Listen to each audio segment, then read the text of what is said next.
Nagbago ang ihip ng hangin para kay Senate President Pro Tempore Jinggoy Estrada.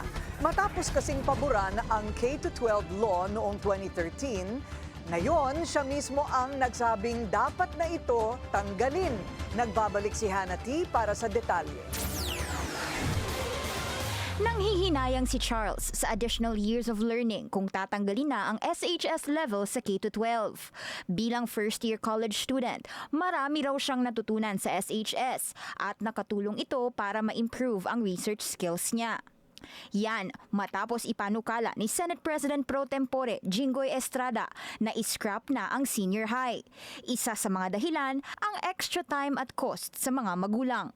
Kung gusto niya makatulong, dapat di niya tanggalin yung senior high school. Dapat gumawa na lang siya ng paraan para magkaroon pa ng pondo at para magstay pa rin yung senior high.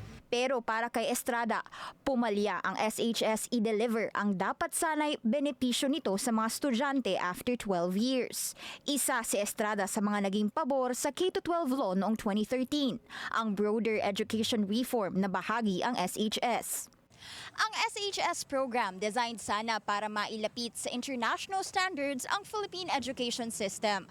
Goal nitong makapag-produce ng mga estudyanteng well-rounded, anumang path ang tahakin nila, mapa-college man, paghahanap ng trabaho o pagtatayo ng sariling negosyo.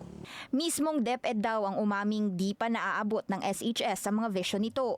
Sabi ni DepEd Secretary Sonny Angara, gumagawa na raw sila ng paraan para mabago ang implementation ng K-12 law. Si Angara ang nooy sponsor ng K-12 bill sa Senado. Sa Senate Bill No. 3001 ni Estrada, nakasaad na ilan sa mga problema ng programa ang sobrang daming subjects, overwork ng mga guro at estudyante at mababang job placement rate. 10% lang din sa SHS graduates ang nakakakuha ng trabaho at karamihan pa nasa informal sector. Lumalalim din ang public satisfaction. Ayon sa Pulse Asia survey nitong Marso, 32% lang ang satisfied sa SHS, habang 42% ang hindi. Pababa rin ang approval sa SHS yearly. 41% noong 2023, 35% noong 2024 at 33% ngayong taon. Sa ilalim ng panukala ni Senator Jinggoy, tatanggalin ang SHS pero mananatili ang principles ng K-12. Sa bagong structure, may 1 year ng kindergarten level, 6 years naman sa elementary at 4 years sa high school. As a mom of 3, payag si Jenny sa pagtanggal ng SHS level. May isa siyang anak na grade 11 student at gumagastos siya sa baon nito ng lagpas 5K kada buwan.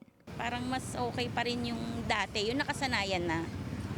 Yung kung ano talaga yung sinundan namin na taon, kung ilang taon. Kasi parang pagdagdag pa yun, di naman lahat ay afford makapag-aral ng 2 years pa. Kung siya raw ang tatanungin, wala halos bearing ang additional 2 years pagdating sa pag-aaral ng kanyang anak.